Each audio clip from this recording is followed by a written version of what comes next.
Harmeet Atwal, who's sitting there second, currently serves on the board of directors of the International Society of Pharmaceutical Engineers in the Ontario chapter, right, or the Canadian chapter, sorry. My page is just cut off a little bit. It wasn't engineered properly. And he manages operational performance and methods projects for Sanofi Pasteur. Hi, thank you very much for having me. My name is Harmeet Atwal. I'm actually here kind of more to talk about the industry. I've actually been very fortunate that I've had the opportunity to work in not only the automotive industry, but also food and beverage. And now, for the last few years, I've been working in big pharma. So what I wanted to do is just take an opportunity to do a deep dive into kind of what's going on in big pharma right now.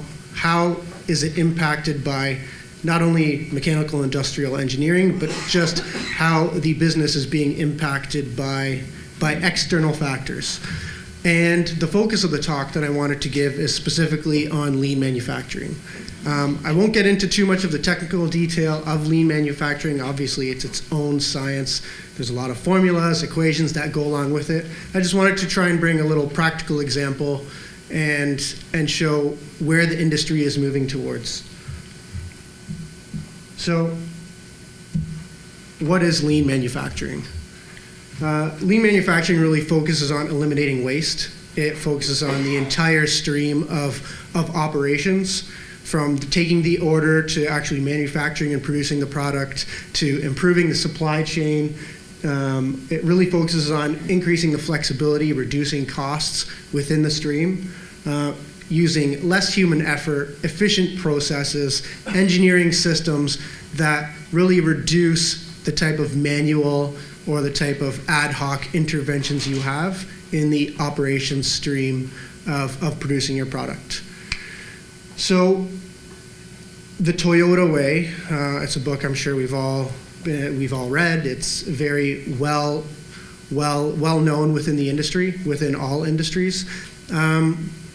It's really based on two key fundamentals. It's the actual culture itself, so respect for the people within the organization. And I've had an opportunity to work for Automotive. It's a joint venture with Suzuki Motors and General Motors. So I had the opportunity to not only see a product launch for a Suzuki vehicle with the engineers that had come and visit from Japan, but also the GM engineers from North America, to see how they approach their products, how they approach technical problems, and how they optimize the delivery of their products. And one of the really most fundamental portions of working in that operation was from the top of the organization to the bottom of the organization, respect for the people and the culture was paramount. Everyone wore the exact same uniform to work. They sat in an open concept office. There was minimal hierarchy, whether it be interacting with each other or even the layouts of where people sit or how they work. Everyone's keen and true focus is on the operations themselves. For example, you can walk throughout the plant from the shop floor to the boardrooms and see plasma screen TVs that focus on operations. There's 6 key metrics, and those 6 key metrics really focus around having one vehicle per minute leaving that assembly line. So the focus is really on that one central key aspect. Now, the principles of continuous improvement also play a significant role. It's everyone's aspiration to make an improvement and get it right on the first time, go from zero to perfection in one swing, but most often that isn't the case. So the ideology around continuous improvement is making a quick decision, a blue sky initiative to make the change and to understand that you'll constantly have the opportunity to make that change, to improve that process, and to just keep working away at it, improving it and making it better and better and better. The one thing I wanted to really drive around now is lean in the pharmaceutical industry. It has been a very keen focus, maybe as of the last decade, while big pharma costs are being crunched. Manufacturing operations is significantly coming under greater scrutiny. And I just wanted to talk about why is that happening? Like why is the industry of pharma, which is known for big profits and big margins, now going into the ideology which has grown from the automotive and the other manufacturing industrial operations industries. So the main impact for pharma right now: price cuts, reimbursements, regulatory pressures, as regulatory pressures from our own government regulators as well as those from emerging markets increases. The operations process needs to be a lot more efficient to deliver those paybacks on the products. Emerging markets and a low productivity of R&D pipelines. The days of the big blockbuster drugs of the past have really been narrowed as of late, and now the industry is focusing on R&D partnerships with universities, with startup companies. So probably one of the main impacts hitting the pharmaceutical industry, what's driving them to lean manufacturing specifically, is the patent cliff. And I'm sure you've heard a lot about this in the news. I put up a quick definition of the patent cliff: a sharp decline in revenues based on the expiry of patents.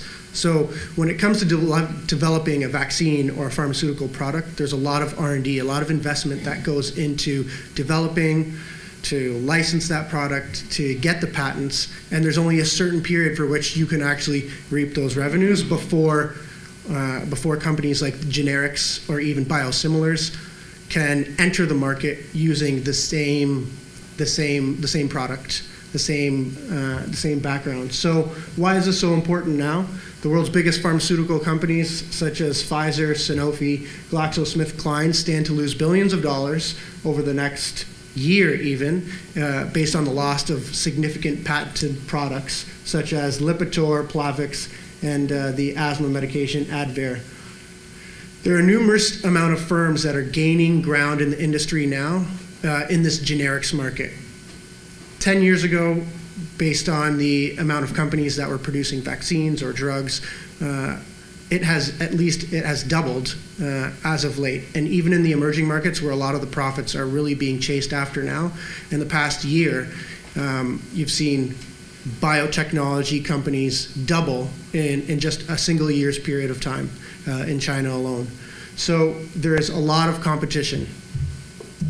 This is just a quick capture of notable U.S. patent expiries in 2012. You can see upwards of $40–50 billion that's going to be impacted simply by the expiring of patents. So you can see that obviously big pharma has big sales, big margins, and a big opportunity, but there's also significant external factors that are facing the industry right now. So with the patent cliff ever present and will continue to be ever present moving forward, the model of big pharma needs to shift. Now, pharma operations modeled the old automotive style, where it was a very vertically integrated company obtaining and was dominated by the ideology that value must be created in-house. So in-house R&D, in-house manufacturing, in-house operations across significant, very large campuses.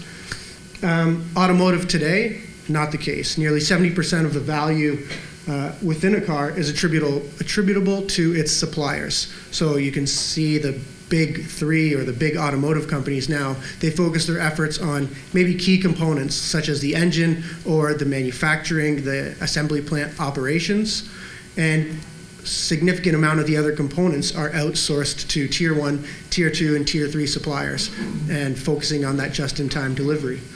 Now, the average product development even in the auto industry has fallen 28% in recent years, while the pharmaceutical industry has gone the complete opposite direction. It has actually increased by 31%.